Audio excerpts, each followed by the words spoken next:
Hello, everyone. You're listening to the Paradigm Shifts podcast with your host, Keisha Kruger.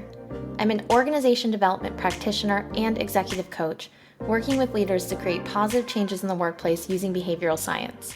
My personal mission? Share science-based tools and leadership insights from the field that you can use in the workplace and beyond. Considering we spend about 3/4 of our lifetime at work, there is incredible science and organizational psychology that can be used to rethink the way we work, lead, and ultimately live. Join me as I speak with thought leaders and business leaders in practice, unpacking light bulb moments for paradigm shifts. Hello, everyone. On this week's episode, we get to chat with Curley on the topic of how leaders can better embrace vulnerability and transparency in order to transform their teams.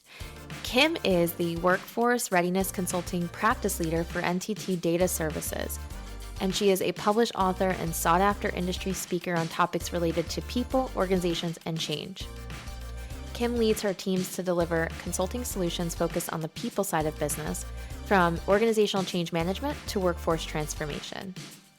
Kim is a founder of Women Inspire NTT Data, the company's first employee resource group, whose steering committee she continues to lead. For more information about Kim, her services, and how to get in contact with her, be sure to visit the show notes.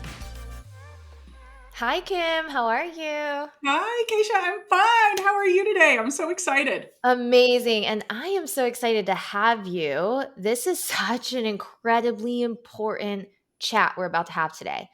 Well, And thank you. we're going to get vulnerable. Yes, And we're going to ma'am. talk about transparency and the transformative impact that can have on teams.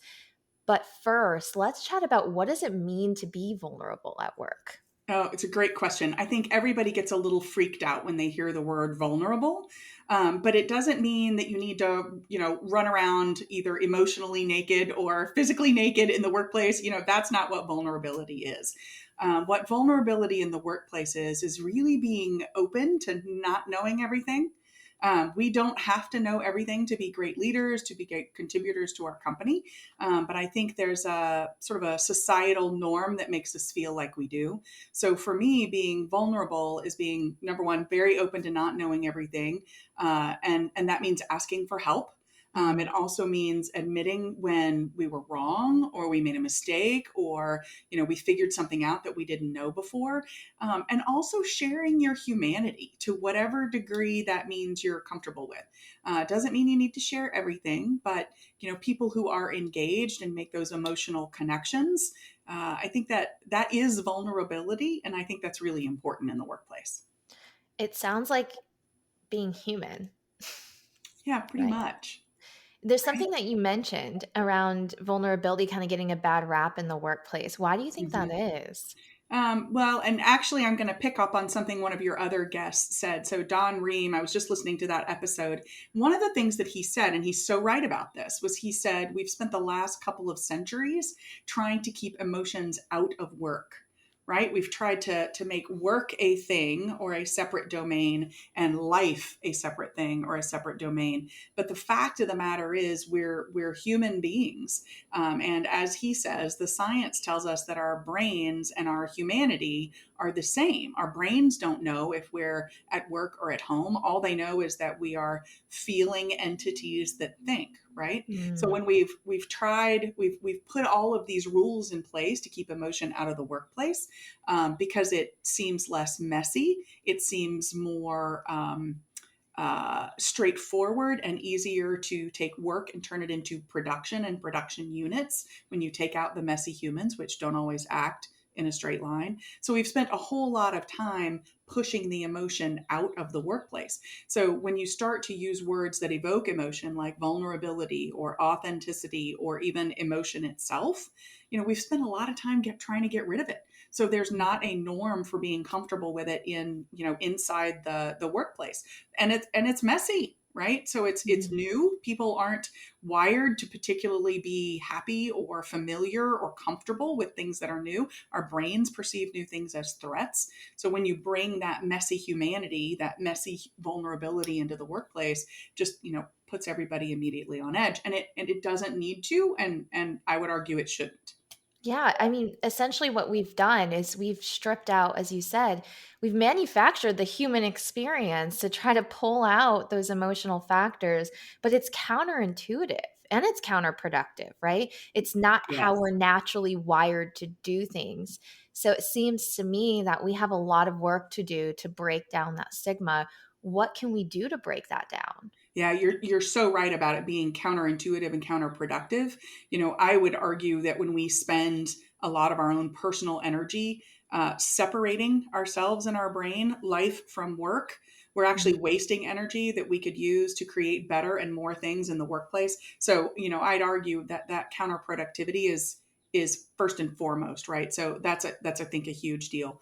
What we can do to break down that stigma, I think it's a couple things. The first is we need to lead by example. So those of us who are more comfortable with vulnerability need to get that vulnerability out there, right? We need to show people that there are different ways to lead and that they are successful.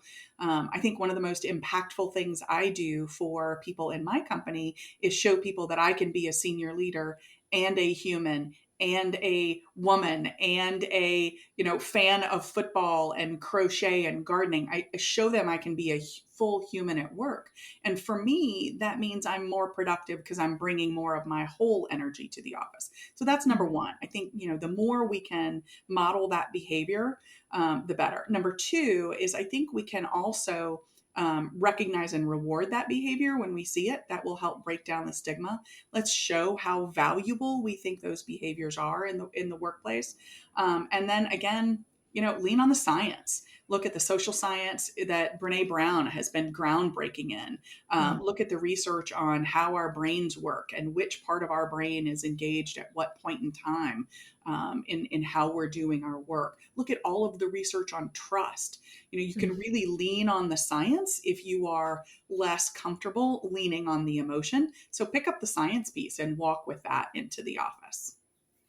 Yeah, there's a couple things that I want to pull out there. So when it goes to recognizing and rewarding the behavior, we generally see the opposite of it, right? If someone shows up with a vulnerable self, we almost kind of shun it or shut it down. So Mhm. this would be doing opposite of that. It would be saying, "Thank you for sharing that. That sounded really difficult to share. I appreciate it," right? And being able to share a Yeah. little bit more about myself, that's going back to modeling the behavior. And then you are creating a space where others feel invited to do the same, Mhm. right? Is that what I'm Mhm. hearing? Yeah, And that's then exactly right. Exactly right. perfect. And then the leaning on the science, and I love how you bring Brene Brown into it. Big fan of hers. Me Her too. most recent book I have is my coffee table Atlas of the Heart. Mhm. Um, Love that book, and it's all about vulnerability as well. But absolutely, the brain science, the science of just social science, the science of Mhm. being human is so critical. So tell me a little bit about your experience in terms of like utilizing or leveraging the science. Have you been able to like showcase that? I have. In fact, there's a little short 30-minute presentation or engagement that I've done with, frankly, with teams around the world in our company that talks about specifically your brain on change. So, Mm, in my day job, I lead a consulting practice and we do a lot of organizational change management. And there's lots of people who think that organizational change management is the fluffy stuff, right? So, one of the things that I've done to help educate people is talk about the science of your brain on change. And we mm, talk about kind of where the inputs come, which is the prefrontal cortex, right behind the front level or front part of your brain, your skull. There's a reason that when we're overwhelmed, we put our hand on our forehead. It's literally the part of our brain that is getting full. mhm. But when that part gets full, it turns into fight or flight. And there's all kinds of things that happen in the brain that really shut down or inhibit people's ability to change. So I've really been able to help people understand that change fatigue is not a fluffy concept. It's actually literally a chemical reaction that is happening in your brain. And your brain is moving into fight or flight mode, and your brain is flooding with cortisol. And that makes you less able to make good decisions and less able to distinguish real threats from perceived threats. So I've been able to take that science and present it to, like I said, groups around the world, which has provided immense comfort to people who were feeling these things and didn't have language for it. And Mm. it's also created a great awareness for the value of the work we do in this space, that it's not the fluffy stuff. In fact, it's the hardest stuff that we do. It's the hardest stuff and the most rewarding, It I is. would say. And Yeah. when we talk about rewards for being vulnerable, I just keep going back to how it builds trust and it builds Mhm. connection and belonging and feelings of inclusion, despite what we've kind of societally have been conditioned to believe, right? Talk to me a little bit about that. Yeah, yeah. We've pushed all of that, tried to push. Yeah. I think what we're seeing now is a pendulum reaction. We've tried to push all of those things out of the workplace, but the fact of the matter is, we are human. We do have differences. We differ and identify with genders and race and nationalities and religions and preferred modes of working and extroversion or introversion and ambivert. There's all of these different ways that we identify and things that make up our whole self. And when we've tried to eliminate those from the workplace, what we're seeing now, and I think very much accelerated by the pandemic, is a rush of all of those generational things and those societal impacts and changes rushing back into the workplace. So we're now in the workplace talking about difference and inclusion and equity in addition to equality, and belonging and how belonging is created. And most of those things have to start with some level of trust. And one of the ways that you develop trust, of course, is being vulnerable with others. But it's more than that. It's vulnerable and authentic. And what that creates is it creates a sense of consistency and predictability for the people around you. So if you're being Mm. your authentic self, everybody knows I'm always going to react probably in this one direction when faced with this one kind of thing. So people know that. They don't need to spend their energy second guessing how I'm going to react in that relationship with them because I'm authentic and vulnerable. They already know. So they Mm. know how safe they can be in crossing that bridge or trying that new thing.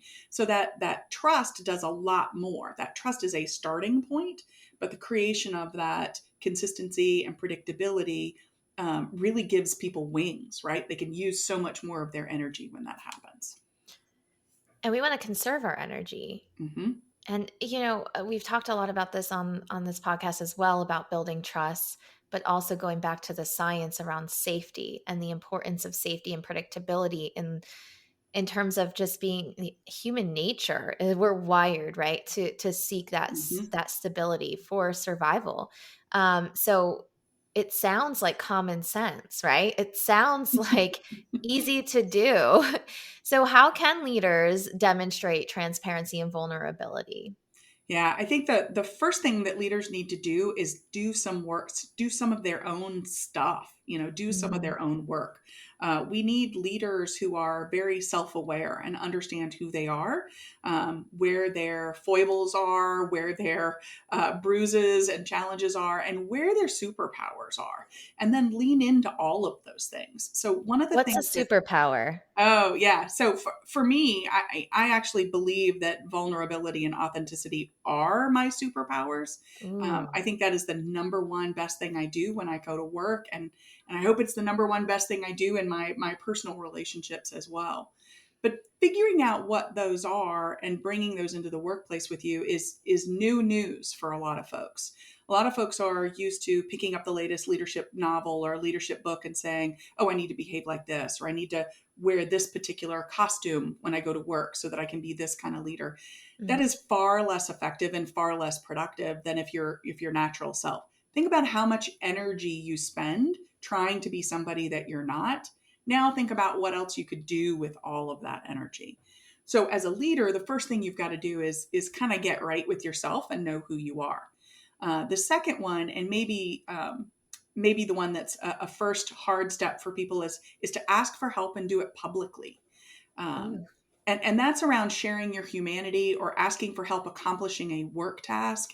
One of the things that's happened to me recently is we had a death in our family back in December, which has Sorry. been difficult for me and my family. And instead of taking a week off and coming back and pretending like everything's fine, I've shared with my team, today's a bad day. I'm just not having a great day. So I need your help. And the way I need your help is, can you please take on this task, or can you cover this meeting? Because I just need to go clear my head for a little while. So Mm. it's asking for help and sharing your humanity to the degree that you think is comfortable for you. One thing You on will that, be rewarded. You will be rewarded. one thing I want to point out that you mentioned I think is so powerful is that you didn't just say ask for help and make it a blank statement. You specifically stated what your needs were. And I think that is something really, really powerful that we can do. Not just asking for help. I need you to help me out. I need help. And this is what help looks like for me. Because Hmm. that's where we kind of get a little lost, right? It's like, I want to help her, but I don't know how. So Right. being able to state your needs also requires you to know yourself too, right? Yeah, I think that's right. And giving people the opportunity to help you, I mean, what a great gift you're giving people. We as humans are wired to help each other. We're wired to work as teams. So when you're denying somebody the opportunity to help you, you're really, you're taking something away from them, and you're missing a great gift that you can give Mm. them. So I think that whole asking for help in a real and complete way is very valuable, and a great way to demonstrate that in the workplace. I mentioned promoting and recognizing and celebrating when others, do that behavior, when they bring that to the table. I think it's phenomenal. So if somebody interrupts a meeting and says, "Gosh, I'm really uncomfortable. I need to talk through X," or "Can we take a 5-minute break?" Reward that. Thank them for doing that and bringing that humanity, or bringing that to the table. The other one I've used, I think, to great effect, because I've learned so much, is work under one of your direct reports or under somebody else on a project. So we're a consulting firm. I have worked for people who work for me, in delivering work for a client. And that's an amazing way for me to learn from the leaders on my team, and for those leaders on the team to learn from me, to learn about me as well. So there's lots of different ways you can step into that vulnerable place. You just have to be comfortable enough with yourself to do that. And that's really where it all starts.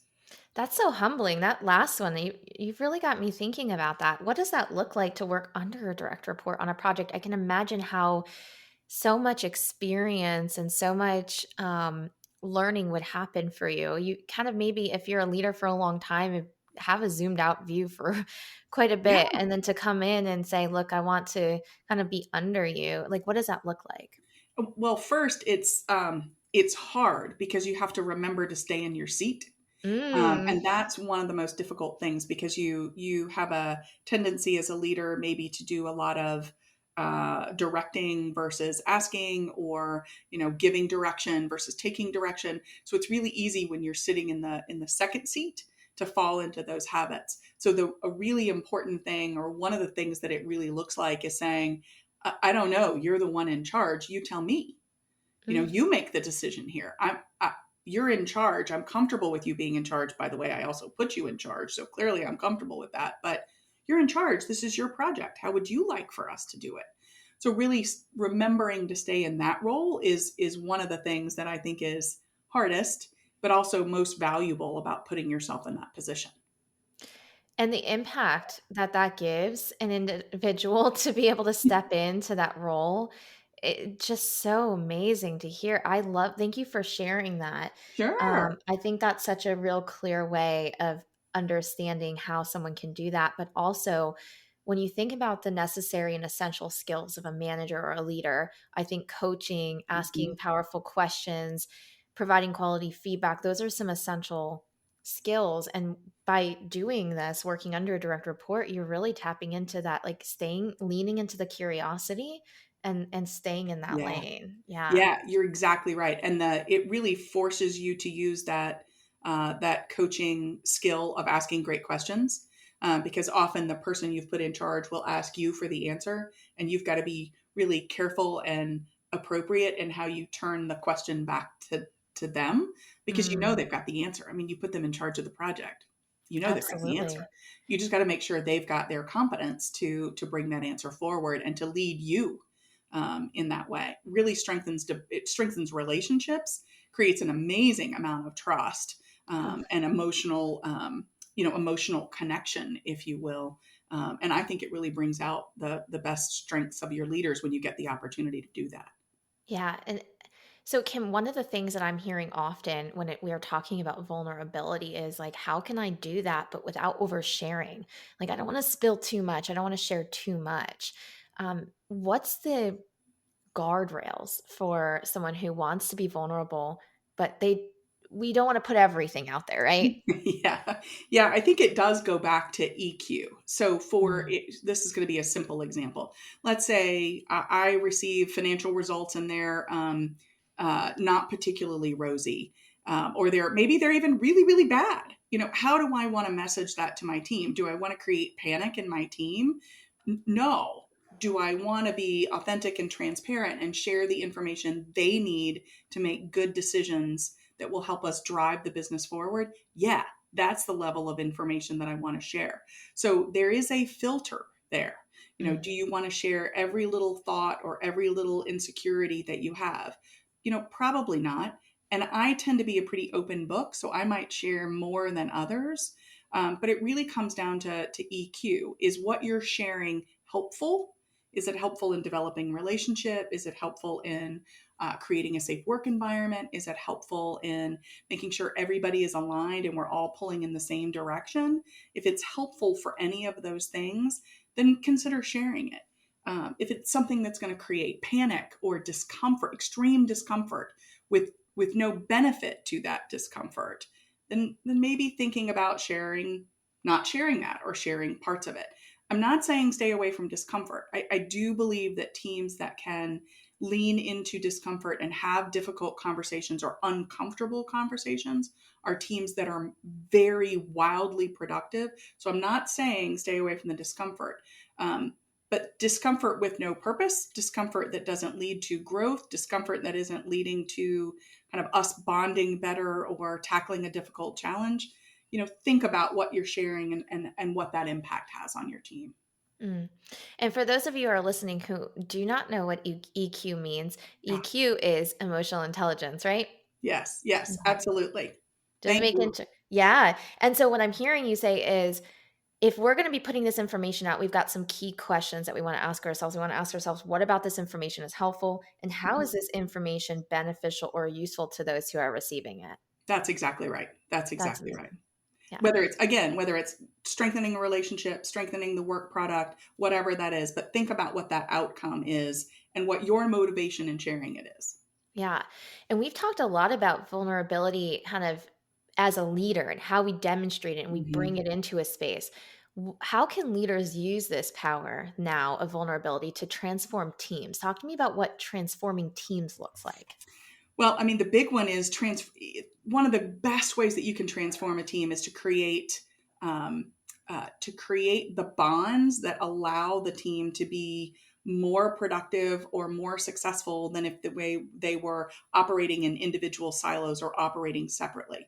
So that authenticity, that vulnerability is leading by example. You then want the others on your team to be vulnerable and authentic in their own authentic way so that they create the relationships as well.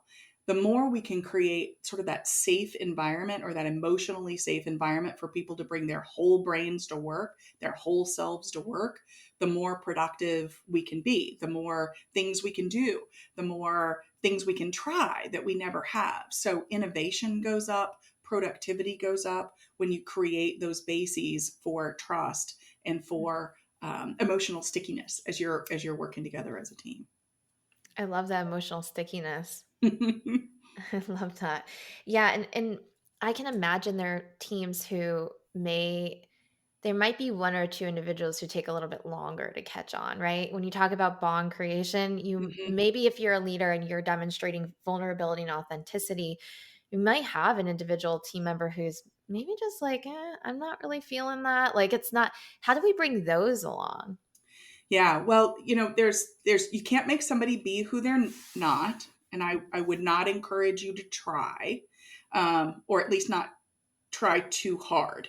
I think understanding where that person is and what their motivations are, in what way are they engaged with the work? In what way are they engaged with the team? Understanding their bonds to whatever that is and finding a way to strengthen those is certainly possible. If you've got one or two people on your team who share less, that doesn't mean they're any less engaged or less committed to the cause or committed to the team. They're just going to express it differently. So we've got to find ways, just as we, draw out the introverts in a conversation, we've got to find ways to include those differences and celebrate all of them. Mm, Some of those individuals are the quietly, wildly productive ones that sort of sneak up on you. I mm, tend to be one that's a little more in people's, in your face, meaning I'm a little louder, I'm a little more open, and that's okay. But that doesn't mean that everybody needs to do it the way I do it. They need to mm. do it the way that works for them as whatever kind of human being they are. The importance is just them being able to feel safe, being able to bring their whole selves together. Now, there's some people who don't want to, just really don't want to engage in a particularly meaningful way. There are people for whom work is work, period, and they have carved out those very clear boxes. And for them, they may never be part of one of those super high performing team that thrives on trust and authenticity and finds ways to create synergies. And that's okay, because we need people like that in the workforce too. Everybody needs to be able to be who they are. And if that's who they are, I think that's great. Maybe they belong in a different team. Maybe they belong in a different role. Maybe they belong in a space where they can be more of an individual contributor rather than trying to um, work through the messiness that is human teaming. All of those things are perfectly okay. We just need to give space for them and then support people to be wildly successful, being who and what they are and want to be in the workplace. I love that. It's all coming back to being safe and creating those safe spaces for us to be who we authentically and fully are. And I also love that you mentioned earlier on that to seek to understand individual Mhm. motivation, right? So that individual who may kind of not be willing or as willing to connect in those meaningful ways, maybe there's other ways to connect with them on an individual basis, or there's Mhm. other ways to learn or discover how they are really engaging with the workplace. And you do that as a leader by sitting down with your employees one on one, right? By sitting with them and not just having weekly team meetings, but putting some time aside for each of those individual discussions to really ask those questions. Yeah, yeah, I think that's right. I mean, there's a Robin Williams quote that I will not get exactly right, but it goes something along the lines of everybody you meet has a story going on that you have no idea what it is. Mm, And I think that's very true. And in the workplace, we don't often take the time to say, "How are you?" And not about work. And I find that some people, when I say, "How are you? What's going on with you?" They'll immediately give me an update on, well, this project and that project. And I have to say, no, no, no, no, not the work. I'm interested in you, Keisha. mm. How's your life? How's your health? How are you feeling? What's going on with your dog? That feels What have you so done different. fun? That feels so different. Doesn't it? It's a really different conversation. And Mhm. some people are really comfortable with that conversation, and some people aren't. So if I press a couple times with those types of questions and I get stalled out and the answers turn back to work, then I'm going to try a little bit. I'm going to make it clear that I'm interested, that I care, that I want to know as much as you want to share. But if we've hit the limit of where you want to share, I'm good talking about projects. For Mhm. me, somebody who's more extroverted and really wants to focus on relationships, I might be a little disappointed that you didn't share as much with me, but that's okay. I need to respect your boundaries. Just like you need Mhm. to feel comfortable that, oh boy, here comes Kim and she's asking me about my life again, right? So Yeah. we need to be okay with each other on that front, but really taking some time to make sure you ask the questions and go as far as you as a relationship are comfortable going. I think is really important. Yeah, allowing people to disclose what they're willing to disclose is Yeah. it just again going back to like humanizing the Hmm. workplace. And so, we talked a little bit about leaders and what they can gain from being vulnerable in the workplace, but let's focus a little bit more on that. So, as a leader, if I am being vulnerable and my authentic self, kind of I'm the glue kind of holding things together in a lot of ways. Some of the benefits might be, I heard you say innovation. Is that right? Was there Mhm. anything else that you can touch upon there? Yeah, I think the number one for me as an individual, and I think this is probably true for others, when you are vulnerable and authentic, you are not wasting a ton of your own energy. You're Hmm. putting all of your energy towards the things that matter versus wearing this mask or that costume. So, in my opinion, the number one benefit for leaders is that the availability of that extra energy that you can bring into the workplace. Now, I also think that's the number one benefit for individuals in the workplace too. But when you think about what is the collective outcome of that benefit, you'll see higher engagement, which means you'll see greater stickiness of employment. You'll see decreased attrition. You'll see higher productivity. Teams will be able to do more with each other because they'll be able to metaphorically finish each other's sentences and pick up on each other's works. They have these great connections that sometimes don't even have to be articulated. And innovation increases because of safety. And I know that may sound funny, but there's another old quote: "What would you do if you had no fear of failing?" What would you do? Well, you'd try new things. You'd try that crazy idea that's been sitting in the back of your head that can be wonderful, but you've always been a little bit afraid that maybe you can't quite go that far. Well, if you're in a position where, or in a team where you feel emotional safety, think of what you could try. Think of all the new Hmm. things that you can create. So I think the hard benefits, not soft benefits, but the hard benefits, the bottom line benefits to the company, are frankly increased profitability. If I Hmm. don't lose people and I don't have to replace them, gosh, I mean, the financial impact of replacing attrition is significant. If we're more productive, again, significant increase in profitability if you were a more productive team than you were. And lastly, if you're more innovative, I mean, think about the upside potential for your business there as well. So I really think there's honestly no downside. Yeah, when you're talking about those hard benefits, I could be getting this wrong, but I think it's like 1 to 1.5 times an individual's salary to replace them, right? In terms of That's like right. investing on training and developing and hiring and onboarding and all of the things that go into it. So it's like, why wouldn't you not want to do this stuff? Um, That's right. and the other value when you talk about availability of energy, who couldn't use that? And that's Yeah. probably the biggest, for lack of a better word, complaint that I hear from anyone who's in a manager or a leader position is like not enough time. Hmm. And then when you do have time, not enough energy to put forth in that time because you're just kind of scattered and distributed everywhere, right? Yeah, So that's when right. you're talking about being able to conserve and having a little bit more energy towards the things, like now you can put it towards the things that really truly matter. Hmm. And all we're doing is being more vulnerable and authentic in the workplace. Yeah, we're just being humans. We're just being human. I mean, funny Ah! how that works. We're just showing up as people. It's taken us a while to get this right. And so I'm glad that we have individuals like you in the organization and in this world of work, doing this, leading and modeling this behavior, but also sharing the impact of the science because that's where that awareness kicks in and then we can make different choices, right? Yeah, I completely agree. And while I'm really comfortable showing up as humans, doesn't mean the rest of the people in my company, my leaders, senior Mhm. executives, people who've worked a particular way for 30, 40, 50 years, they may not be comfortable with that. Mhm. But I think that's continuing to change. And I can take to them my humanity and bring along that science and help them be more comfortable with me being more human. And then I think everybody wins, right? They still might Mhm. think, whoa, here comes that, whoa, that's a lot coming at me. But if they understand that the science, I'm bringing my science with me, and they might be able to connect to that. So there's different ways to help you um, navigate, if you will, the fact that not everybody's going to be comfortable with being superhuman at work. A superhuman. I love it.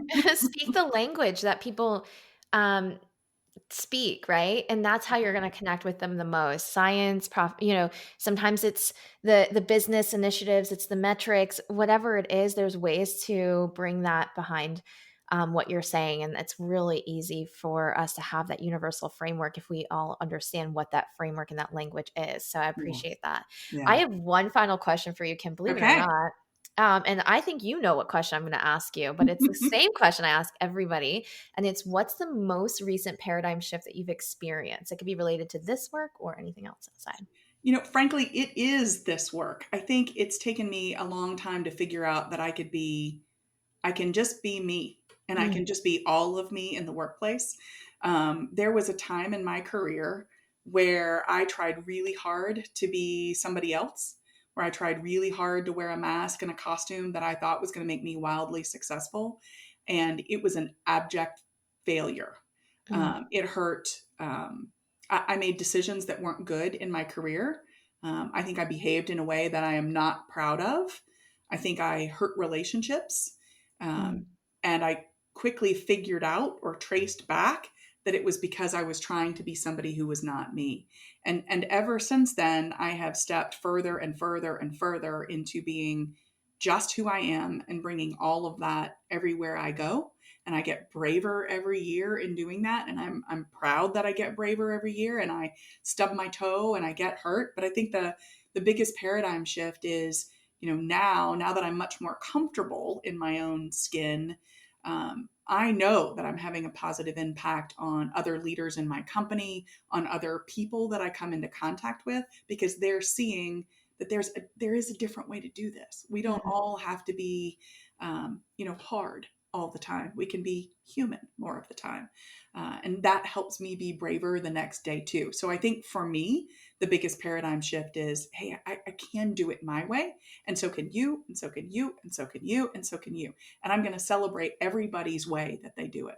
So for me, I think that's the biggest shift, and certainly one that has made the biggest positive difference, both in my career and my success trajectory, and also in my happiness as a human. Think about the legacy you're leaving and the impact you're making on others, because you've stepping into your superpowers, which is what you've discovered through that experience. And thank you for sharing and being vulnerable and sharing that story, because I think that's so relatable. And there's probably so many leaders out there who are finding themselves in perpetual cycles of making wrong decisions or feeling like they're hurting relationships or Yeah. maybe failing, right? Taking risks and it's not working out. Maybe they can use this information to take a different look at themselves and say, what can I be doing differently to contribute to the dynamic in a more positive way? Yeah. And a lot of that might be leaning into discomfort, being more vulnerable, Mm-hmm. finding your authentic self, taking off the masks, and showing up and modeling these behaviors and the impact that makes. Thank you so much, Kim, for the work you're doing. Oh, thank you. You're doing it too. Like, that's what we're doing here is I'm so glad I get to be a guest on this podcast because, every episode you're bringing folks new ways to be better. And all of us are just here to, as one of my leaders in my company says, make the campsite look a little better when you leave it than when you found it. I And so love if that. we're all just doing that, I think it's awesome. Thank you. And for anyone who's interested in connecting with Kim or learning more about what she's doing and how wildly successful she is impacting organizations, be sure to visit the show notes. All of that good information will be down there. Thank you so much, Kim, for your time. Thank you, Keisha. Have a great one. Thank you so much for tuning into this week's episode. If you enjoyed this conversation, don't forget to leave a review, rate, and subscribe wherever you're listening. If you know a business leader in practice or friend who you think would be interested in this episode, please consider sharing it with them. I am so grateful for your support. For more updates, you can follow us at Paradigm Shifts Podcast on Instagram. See you on the next episode.